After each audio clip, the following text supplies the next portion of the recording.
Good morning. We discussed in the previous class various accounting issues, right?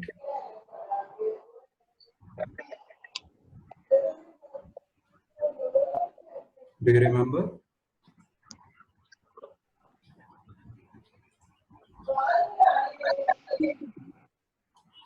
Good morning, Nitin.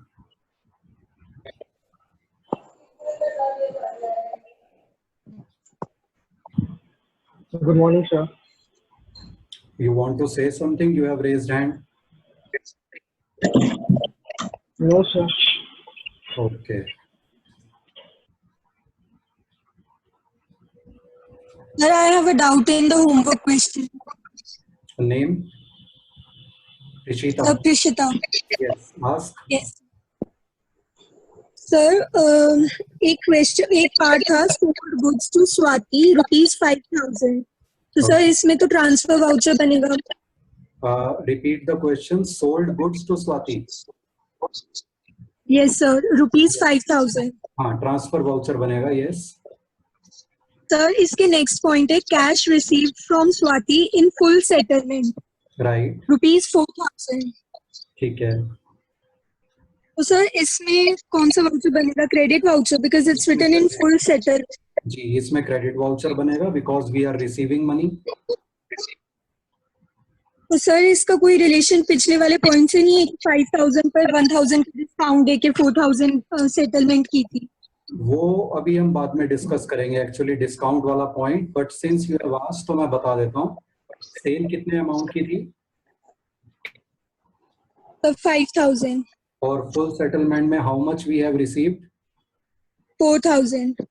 So 1,000 is the discount. So one credit voucher will be made for ₹4,000 because we have received 4,000 rupees. ठीक है? And another transfer voucher will be made to show the discount amount. उसमें हम show करेंगे स्वाति था ना नाम, स्वाति को debit करेंगे 1,000 rupees and credit in credit we will write discount received account 1,000. Clear? Credit किसे करेंगे? Discount received account. हमने डिस्काउंट ओके सर. पैसे हमें मिल रहे हैं ना सर. बट हमारे लिए तो वो डिस्काउंट अलाउड नहीं हुआ. यस डिस्काउंट अलाउड होगा. डिस्काउंट रिसीव नहीं, डिस्काउंट अलाउड को डेबिट करेंगे और स्वाति को क्रेडिट करेंगे 1,000 से. क्लियर?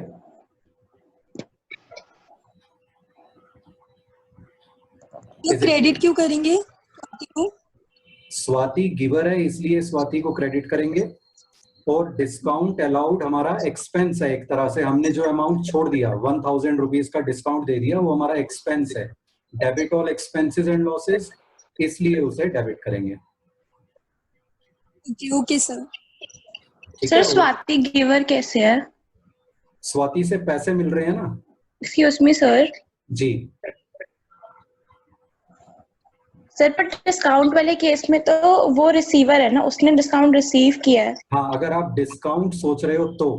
लेकिन आप ये सोचो हमने जब उसे गुड सेल किए उसका अकाउंट डेबिट किया था 5,000 से. ठीक है? अगर इसकी मैं हम कंबाइंड एंट्री करें तो स्वाति से अब हमारा अकाउंट कितने का सेटल हो रहा है? 5,000 रुपीज का. तो हमने उसका अकाउंट क्लोज करना है. फुल सेटलमेंट मतलब अब और कुछ नहीं मिलना उससे, तो उसका अकाउंट क्लोज करना है. क्लोज करना है तो उसके अकाउंट को पूरे 5,000 से क्रेडिट करना होगा क्योंकि 5,000 का डेबिट था उसमें, है ना? Yes sir. तो हम एक तो कैश को डेबिट करेंगे 4,000 रुपीज. Yes sir. एक हम डिस्काउंट अलाउड को डेबिट करेंगे 1,000 रुपीज क्योंकि वो हमारा एक्सपेंस है. और स्वाति को क्रेडिट करेंगे 5,000 रुपीज क्योंकि डिस्काउंट अलाउड का मीनिंग क्या है कि पैसे ना मिलके भी हमने उसका अकाउंट क्लोज कर दिया, हमने अकाउंट सेटल कर लिया. इन अदर वर्ड्स हम ये कह सकते हैं हमने पैसे बिना लिए भी मान लिया कि पैसे आ गए, हिसाब क्लियर हो गया. Yes sir. सर तो इसमें कितने वाउचर्स बनेंगे टोटल? इसमें आपके 3 वाउचर बनेंगे. When we have sold goods that time we will make a transfer voucher. ठीक है? जिसमें हम डेबिट करेंगे स्वाति को, क्रेडिट करेंगे सेल्स अकाउंट को. Then when we receive the money, 2 vouchers will be made. One will be, or we can combine, make a combined voucher also. Combined transfer voucher बना सकते हैं ऐसे केस में हम. उस केस में हम क्या करेंगे, डेबिट करेंगे कैश को 4000, discount allowed we will debit with 1000, and sales we will credit with Swati we will credit with 5000. Okay, sir. Clear? Any other doubt, anyone?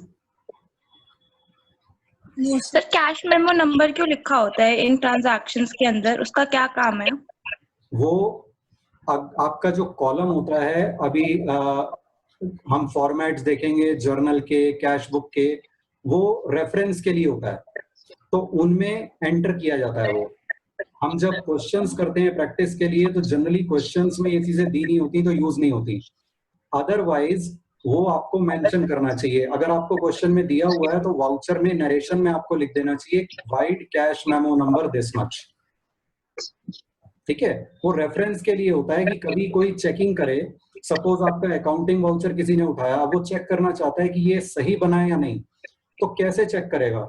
उसे सोर्स डॉक्यूमेंट से मैच करना होगा. सोर्स डॉक्यूमेंट का number जब voucher पे लिखा होगा तो पता चल जाएगा कौन सा सोर्स डॉक्यूमेंट है. तो सोर्स डॉक्यूमेंट वो वाला निकालेंगे और उससे मैच कर लेंगे. क्लियर? Okay sir. आगे करें discussion start up. yes, sir. Okay. After making the accounting vouchers, we prepare subsidiary books. These subsidiary books are also called day books. They are also called books of original entry. They are also called journals. What are the 3 other names? One is subsidiary book, second is D books, day books, third Daybook, books of original original and the fourth entry, journals. journal. Very good. So these are the 4 names of same thing. यहां से हमारी accounting actual जो है इन अ वे start होती है. Start तो accounting voucher से हो जाती है, बट जो रिकॉर्डिंग वाला पोर्शन है हमारा अकाउंटिंग वाउचर के बाद, first thing we do is prepare subsidiary books और बुक्स ऑफ ओरिजिनल एंट्री. ठीक है. नाउ डिफरेंट फर्म्स में prepare different subsidiary books. For example, one subsidiary book is cash book. Cash book is prepared to record all cash transactions, cash and bank transactions. Your voice is breaking. Maybe some internet connectivity issue. Okay, so cash book is used for entering all cash receipts and cash payments. And when we say cash receipts and cash payments, it includes bank transactions also. Okay. Then there is a purchase book, which is used for recording only credit purchases of business goods. क्योंकि cash वाली purchase तो cash book में cover हो जाएंगी, तो credit वाली purchase, और वो भी सिर्फ बिजनेस गुड्स की और किसी एसेट की नहीं, वो रिकॉर्ड होती है परचेज बुक में. Then there is a sales book used for recording credit sales of business goods. Why credit sales? Why not cash sales? It will be covered in cash book. Recorded in cash book. Very good. क्योंकि cash sales तो cash book में cover हो जाएंगी. So credit sales only of business goods, not of any other asset. Then there is a purchase return book, also called return outward book. क्योंकि जब हम purchase return कर रहे हैं तो goods बाहर जा रहे हैं, तो इसे return outward book भी कहते हैं. ठीक है. Used for recording the goods returned to supplier which were purchased on credit. Which were purchased on credit. Let me add over here. Which were purchased on credit. Because जो हमने cash पे purchase किए थे, जब उन्हें return करेंगे तो cash वापस मिल जाएगा, लेकिन जब क्रेडिट पे परचेज किए थे तब एंट्री परचेज रिटर्न बुक में आएगी. ठीक है. Is this clear? Yes, sir. Yes, sir. Similarly sales return book also called return inward book. क्यों? क्योंकि जब कोई कस्टमर हमें गुड्स रिटर्न करेगा तो हमारी फर्म में गुड्स अंदर आएंगे। So return inward book used for recording goods returned by customers, which goods which were sold on credit. Yes, those goods which were sold on credit. ठीक है। और जो एंट्री इनमें से किसी भी बुक में नहीं आ रही, ऐसी बहुत सारी एंट्रीज हो सकती हैं जो इनमें से किसी में भी फिट नहीं आ रही, तो उनको हम एंटर करते हैं, एक बुक बनाते हैं जर्नल प्रॉपर। क्या कहते हैं उसे? Journal proper. Journal proper. Journal ये सारे हैं, कैश बुक भी जर्नल है, परचेज बुक भी जर्नल है, सेल्स बुक भी जर्नल है, एंड सो ऑन। लेकिन जो जर्नल प्रॉपर होता है या जिसे जनरल जर्नल भी कहते हैं, those transactions are recorded in that which cannot be recorded in any other book being maintained. Clear? Yes, sir. Yes, sir. Okay. And there is no hard and fast rule कि कौन सी firm ने कौन सी books की सारी books बनानी हो किसी firm ने, जरूरी नहीं है। मे बी कोई फर्म है जिनकी परचेज, क्रेडिट परचेज और क्रेडिट सेल काफी होती है, तो वो हो सकता है ये सारी बुक्स बना ले। There may be another firm which does not enter in many credit transactions. Most of their transactions are on cash basis only, so they may not prepare purchase book, sales book, purchase return book, sale return book. वो हो सकता है सिर्फ दो ही books maintain करें, cash book और journal proper.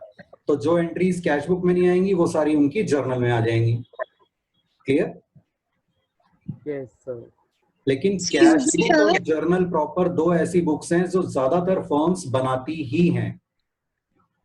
Yes Romil, बोलो। Sir एक बार परचेज रिटर्न बुक दोबारा समझा दो। परचेज रिटर्न बुक होती है अगर आपने कोई गुड्स क्रेडिट पे खरीदे थे, उधार पे खरीदे थे, but because of some reason you are returning some of those goods to the supplier, then that entry will be done in purchase return book. Clear? Okay, sir. जी sir. Yes. Sir cash book में सारे cash transactions आती है, मतलब expenses, salary वगैरह, या फिर सिर्फ बिजनेस गुड्स रिलेटेड? ट्रांजैक्शंस तो किसी भी बुक में सिर्फ बिजनेस रिलेटेड ही आएंगी। ठीक है, जो बिजनेस गुड्स रिलेटेड, सॉरी। नहीं, all okay sir. all cash transactions related to business goods, any assets, any liabilities, any expenses, any incomes, all cash transactions. Clear? Sir discount allowed और discount received cash book में क्यों आता है? Discount allowed और discount received cash book में आता है, ऐसा मैंने कब कहा? सर यहाँ पे लिखा हुआ है ना। अच्छा, if it has discount column also. ये जब हम कैश बुक पढ़ेंगे ना तब डिस्कस करेंगे ये चीज, अभी डिटेल में नहीं जाते इसकी, लेकिन आपने पूछा है तो मैं ब्रीफ में बता देता हूं आपको। कैश बुक भी कई तरह की होती है। एक होती है सिंगल कॉलम कैश बुक जिसमें सिर्फ अमाउंट में कैश का ही कॉलम होता है, बैंक का भी नहीं होता। एक होती है डबल कॉलम कैश बुक जिसमें कैश और बैंक दो कॉलम होते हैं अमाउंट के। ठीक है, इन दोनों कैश बुक्स में डिस्काउंट अलाउड या रिसीव्ड नहीं एंटर किया जाता। एक third type of cash book is there जिसमें अमाउंट के तीन कॉलम होते हैं, डिस्काउंट, कैश एंड बैंक। उस कैश बुक में डिस्काउंट की एंट्री भी होती है क्योंकि डिस्काउंट अलाउड और रिसीव्ड जनरली कैश ट्रांजैक्शन से डायरेक्टली रिलेटेड होता है, इसलिए। Clear? Okay sir. Okay. Now, what are the advantages of preparing several subsidiary books? Cash book for cash transactions, purchase book for credit purchases, and so on. First is division of work. अगर सारी transaction हम एक ही book में enter करेंगे तो वो एक ही book बहुत लेंदी हो जाएगी। ठीक है, और अलग अलग बुक्स में रिकॉर्ड करने से काम डिवाइड हो जाता है, एफिशिएंसी इंक्रीज हो जाती है। कोई ट्रांजैक्शन हमें ढूंढनी हो तो हमें पता है किस टाइप की ट्रांजैक्शन है, कौन सी बुक में मिलेगी, तो इजीली हम उसे ढूंढ सकते हैं। थर्ड, कन्वीनियंस इन लेजर पोस्टिंग। जब रिकॉर्डिंग के बाद हम क्लासिफाइंग स्टेज पे जाते हैं, लेजर पोस्टिंग हमने करनी होती है, उस टाइम हमारा काम इजी हो जाता है, क्योंकि हर बुक से लेजर पोस्टिंग का एक डिफरेंट तरीका है, जिससे उस पर्टिकुलर बुक से रिलेटेड ट्रांजैक्शंस की लेजर पोस्टिंग इजीली हो जाती है। यहां तक clear? Convenience in checking. Suppose sales में हमें डाउट हो रहा है कि कहीं सेल्स में कुछ अमाउंट गलत लिखा गया है या ठीक से रिकॉर्ड नहीं हुई है, तो और वो भी क्रेडिट सेल्स, तो हमें सारी बुक्स चेक करने की जरूरत नहीं है, सिर्फ सेल्स बुक खोलेंगे, we will check the sales book and we will come to know whether there is any mistake or not. Less chances of fraud. Checking जितनी इजी होगी, फ्रॉड करना उतना मुश्किल होगा। जितनी चेकिंग डिफिकल्ट होगी, फ्रॉड करना उतना आसान होगा। अगर अकाउंटेंट को या एम्प्लॉइज को मालूम है कि चेकिंग बड़ी डिफिकल्ट है, यहाँ पे चेकिंग होती नहीं है या चेकिंग बड़ी डिफिकल्ट है, तो वहां पे फ्रॉड के चांसेस थोड़े बढ़ सकते हैं। ठीक है, जैसे स्कूल में अगर कोई चेकिंग ना हो कभी भी, तो हो सकता है थोड़ा इनडिसिप्लिन बढ़ जाए, कुछ स्टूडेंट्स अपने आप से डिसिप्लिन नहीं होते। लेकिन अगर रेगुलर चेकिंग होती है, स्ट्रिक्ट चेकिंग होती है, तो सब प्रॉपर डिसिप्लिन में रहते हैं। सिमिलरली इन एन ऑर्गेनाइजेशन, अगर अकाउंट्स की चेकिंग रेगुलरली होती रहेगी, इजी होगा चेक करना, तो फ्रॉड के chances come, and vice versa. Clear? Yes, sir. Full information of a particular type in one place. Credit sale की सारी इंफॉर्मेशन सेल्स बुक में, क्रेडिट परचेज की सारी इंफॉर्मेशन परचेज बुक में, कैश रिलेटेड सारी इंफॉर्मेशन किसमें? Cash book. Cash book में। ठीक है, तो ये भी एक बेनिफिट है। Flexible. As I told you, there is no fixed rule कि सब फर्म्स ने सारी बुक्स मेंटेन करनी है। Firms can decide which books they want to maintain on the basis of their transactions. जिन बुक्स की उन्हें रिक्वायरमेंट है वो मेंटेन कर लें, सारी बुक्स मेंटेन करनी जरूरी नहीं है। एक जर्नल प्रॉपर है जो सबको मेंटेन करना पड़ेगा। ठीक है, क्योंकि कुछ ट्रांजैक्शंस ऐसी होती हैं जो और किसी बुक में कवर नहीं हो सकती, वो जर्नल प्रॉपर में आती हैं। ठीक है, और कैश बुक भी जरूरी नहीं है सबके लिए, but majority of firms maintain cash book also. Remaining books choice of the firm. Some firms maintain, some firms do not maintain. Clear? Yes, sir. Easy to locate mistakes. अगर different types of transactions are entered in different books, so it becomes easy to locate mistakes of a particular type. Clear? Yes, sir. Okay. So now we will start discussing these books one by one. First, we will start with journal. Now, journal, what is a journal? Journal is a book of original entry in which transactions are recorded in chronological order. What do we mean by this term chronological order? In a series. In proper sequence, date wise. जो transaction पहले हुई वो पहले record होगी, उसके बाद जो transaction हुई वो उसके बाद रिकॉर्ड होगी, एंड सो ऑन। और इसके लिए आप ये फॉर्मेट में देख सकते हो, डेट कॉलम है। ठीक है, तो डेट वाइज ट्रांजैक्शंस रिकॉर्ड होती हैं। Journal provides a date wise record of all transactions with details of the accounts debited and credited and the amount of each transaction. ठीक है, now the format of journal is on your screen. You can see heading हम क्या लिखते हैं ऊपर, in the books of dash। Dash की जगह firm का नेम आ जाएगा जो आपको क्वेश्चन में दिया होगा, जिसके आप अकाउंट्स बना रहे हो। अगर क्वेश्चन में आपको नहीं दिया हुआ, कोई नाम नहीं दिया हुआ कि किसके अकाउंट्स आप बना रहे हो, तो आप लिख दोगे in the books of dash. लिखना तब भी है, फिर आप ये ब्लैंक डाल के छोड़ दोगे। Clear?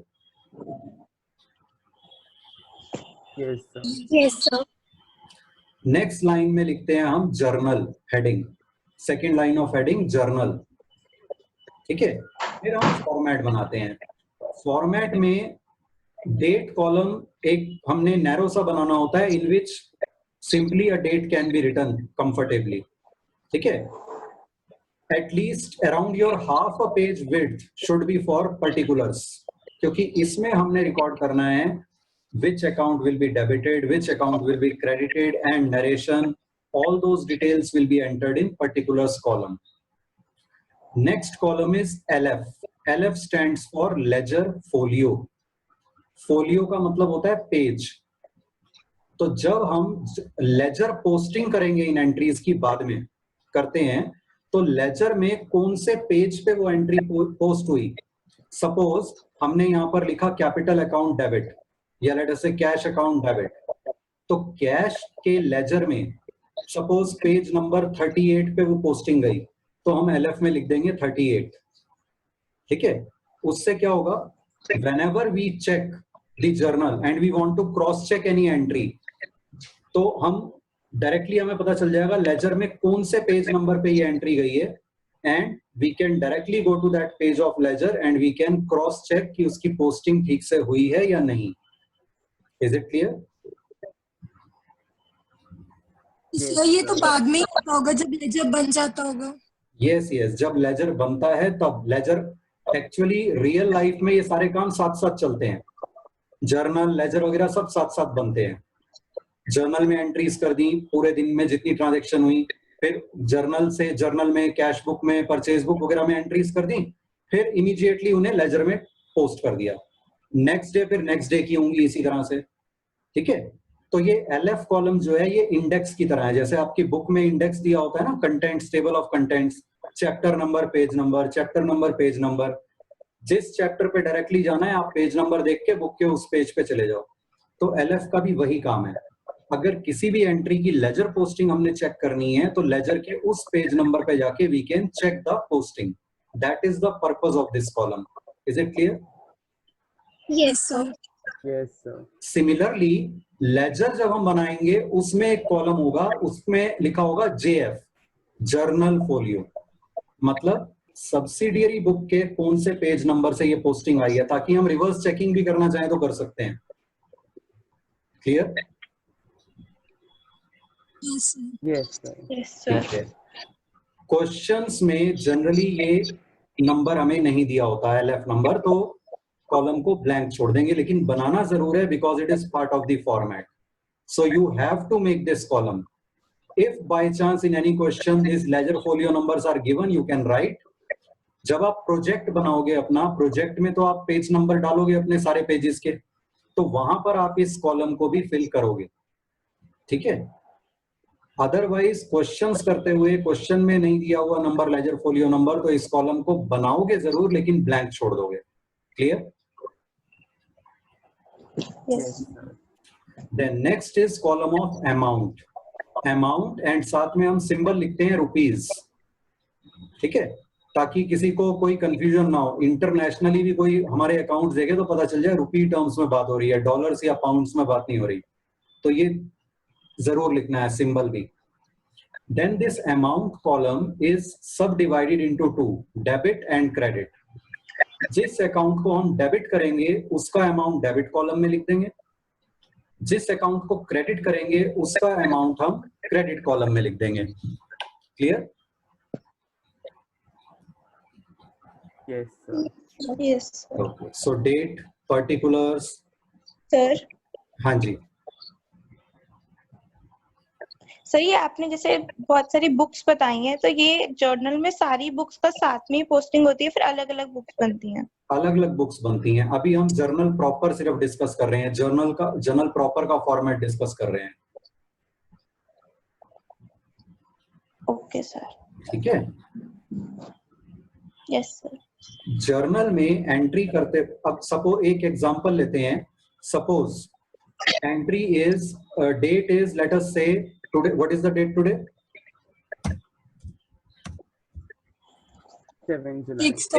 6th of July 2020. Date डाल दी हमने. अब सपोज ट्रांजैक्शन है कैश इन्वेस्टेड इन बिजनेस 10,000. सो हमारा कौन सा अकाउंट डेबिट होना चाहिए? Cash account. तो हम यहाँ पे लिखेंगे कैश अकाउंट.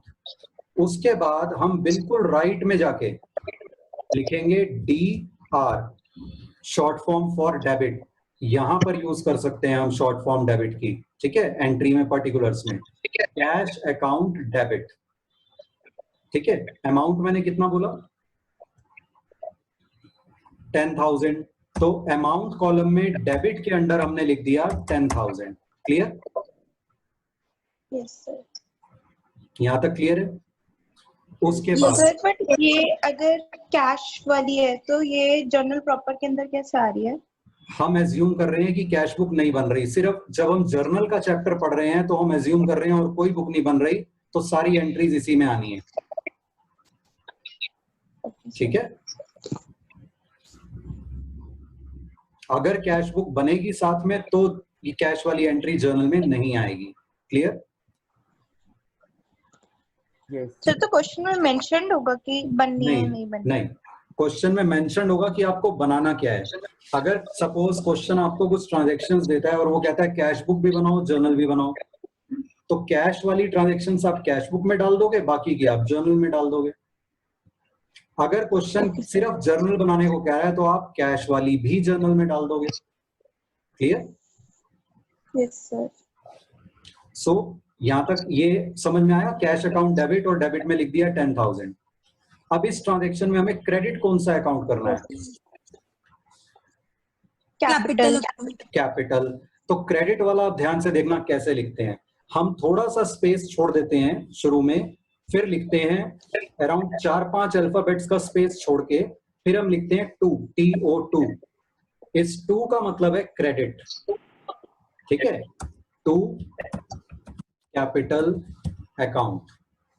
अब यहां पर आपके माइंड में क्वेश्चन आ सकता है हमने ऐसे क्यों नहीं लिखा कैपिटल अकाउंट क्रेडिट, जैसे कैश अकाउंट डेबिट लिखा था।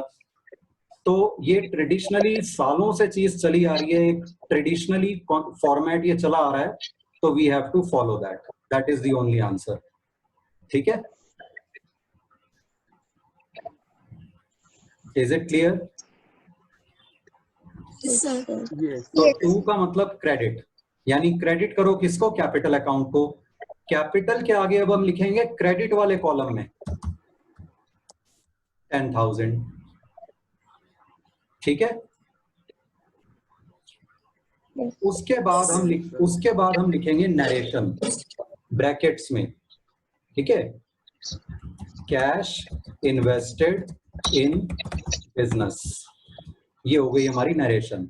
जैसे वाउचर में हमने डिस्कस किया था, शॉर्ट में ये लिखना है कि ट्रांजैक्शन हुई क्या है, और ये हो गई हमारी entry complete. Clear? Yes sir. और जैसे ही एक एंट्री कंप्लीट हो गई तो ये वाली जो लाइंस हैं बीच में जो आपको दिख रही हैं पर्टिकुलर्स में, ये पहले से नहीं ड्रॉ करनी।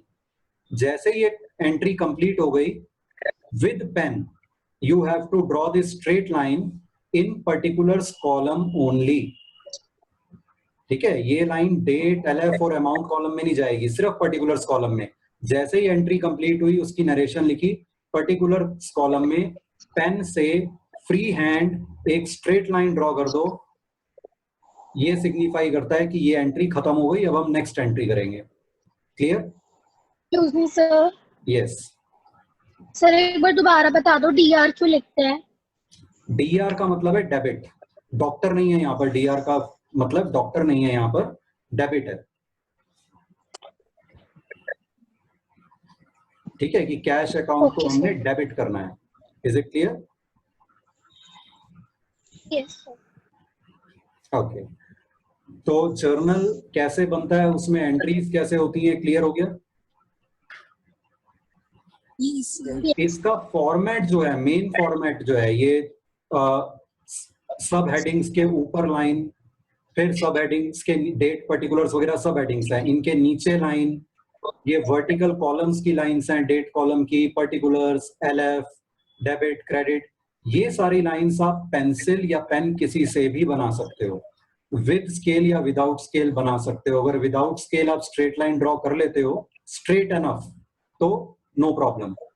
क्लियर? Yes sir. ठीक है, जब हम इस तरह से एंट्रीज करते चले जा रहे हैं जर्नल में, और हमारा पेज फिनिश हो जाता है, एक पेज कंप्लीट हो गया, नेक्स्ट पेज पे अभी एंट्रीज कंटिन्यू होनी है। तब हम क्या करेंगे, लास्ट में लिखेंगे टोटल कैरीड फॉरवर्ड। ये देखो टोटल CF, इसका मतलब है टोटल कैरीड फॉरवर्ड। ठीक है, सपोज ये मेरा पेज का एंड हो गया यहाँ पर, तो यहां पर मैं लिखूंगा, और अभी नेक्स्ट पेज पे कंटिन्यू होना है, टोटल स्मॉल c/f, मतलब टोटल कैरीड फॉरवर्ड। ठीक है, यहां पर मैं जो भी उस पेज का टोटल होगा, लेट अस से 2 लाख लिख दूंगा। ठीक है, डेबिट और क्रेडिट का टोटल तो सेम होगा, because debit is always equal to credit. तो दोनों साइड पे मैं 2 लाख का अमाउंट लिख दूंगा। इस 2 लाख के अमाउंट के ऊपर मैं एक सिंगल लाइन ड्रॉ करूंगा, उसके नीचे एक सिंगल लाइन ड्रॉ करूंगा। नेक्स्ट पेज की बिगिनिंग पे हम क्या करेंगे, हम लिखेंगे टोटल स्मॉल b/f, मतलब ब्रॉड फॉरवर्ड। पिछले पेज से हम टोटल ब्रॉड जो कैरी करके लाए हैं आगे। ठीक है, और वहां पर भी डेबिट कॉलम में 2 लाख लिख दिया, क्रेडिट कॉलम में 2 लाख लिख दिया, पर्टिकुलर्स में एक लाइन डाल दी, और उसके बाद आगे से एंट्रीज कंटिन्यू करेंगे। ये टोटल कैरी फॉरवर्ड वाला कॉन्सेप्ट क्लियर है? यस और no? Yes sir.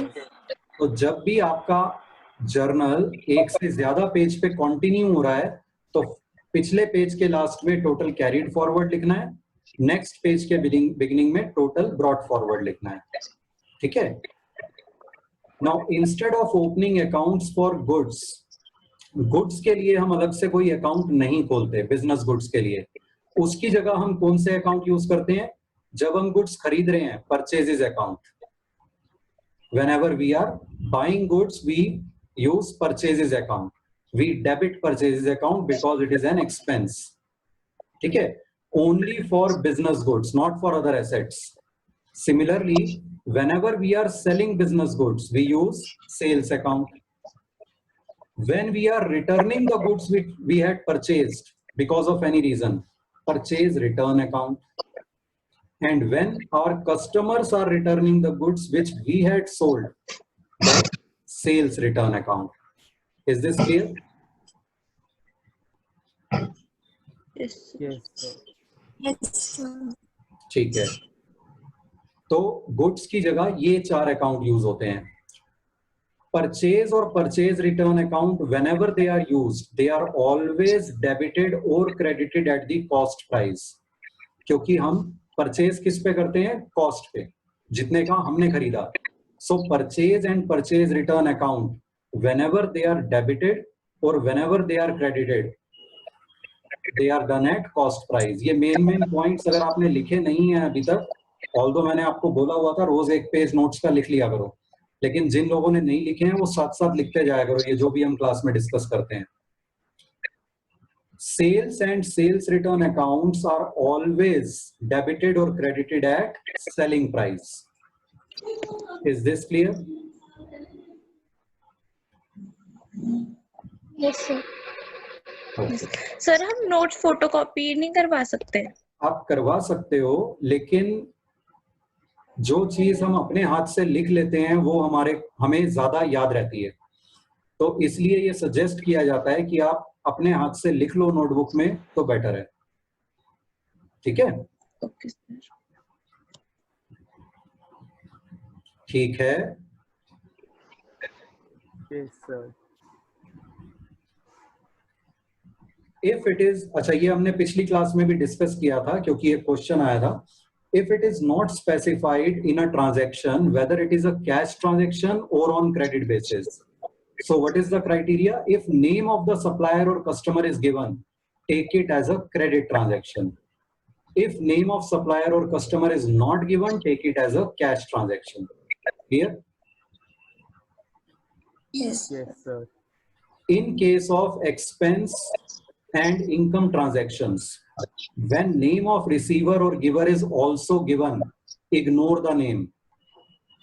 And debit और क्रेडिट द एक्सपेंस और इनकम। सपोज मैं आपको ट्रांजैक्शन देता हूं, सैलरी पेड टू रोमिल 5000, कौन सा अकाउंट डेबिट और कौन सा क्रेडिट होना चाहिए?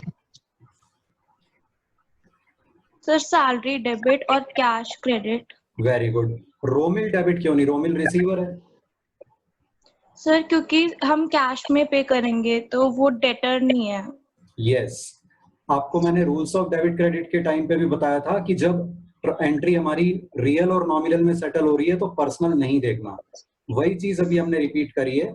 अगर कोई एक्सपेंस या इनकम है, ठीक है, जो पे हो रहा है या रिसीव हो रहा है, तो नेम दिया भी हो तो हमने नेम को इग्नोर करना है। एंट्री होगी सैलरी डेबिट और कैश क्रेडिट। रोमिल का नाम कहीं एंट्री में नहीं आएगा। Clear? Yes, sir. Any doubt, anyone? You can click on raise hand.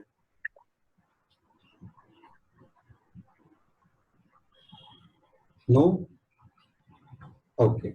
Thank you. Sir rules of debit credit के हिसाब से परचेज रिटर्न जो होता है वो क्रेडिट क्यों होता है? परचेज रिटर्न में गुड्स हमारे आ रहे हैं या जा रहे हैं? जा रहे हैं। और गुड्स की जगह हम उसे यूज कर रहे हैं ना, इसलिए। ठीक है। या दूसरा लॉजिक आप ये लगा सकते हो, परचेज को हम डेबिट करते हैं जब गुड्स परचेज करते हैं क्योंकि एक्सपेंस है। Yes sir. है ना? और जब हमने परचेज रिटर्न कर दिया तो वो हमारा परचेज वाला एक्सपेंस कम हो गया। Yes sir. तो जब हमारा एक्सपेंस कम हो रहा है तो हम उसे क्रेडिट कर देंगे, जब हमारा एक्सपेंस बढ़ता है तो डेबिट करते हैं। एक्सपेंस कम हो रहा है गुड परचेज रिटर्न करने से, इसलिए उसे क्रेडिट कर देते हैं। Okay sir.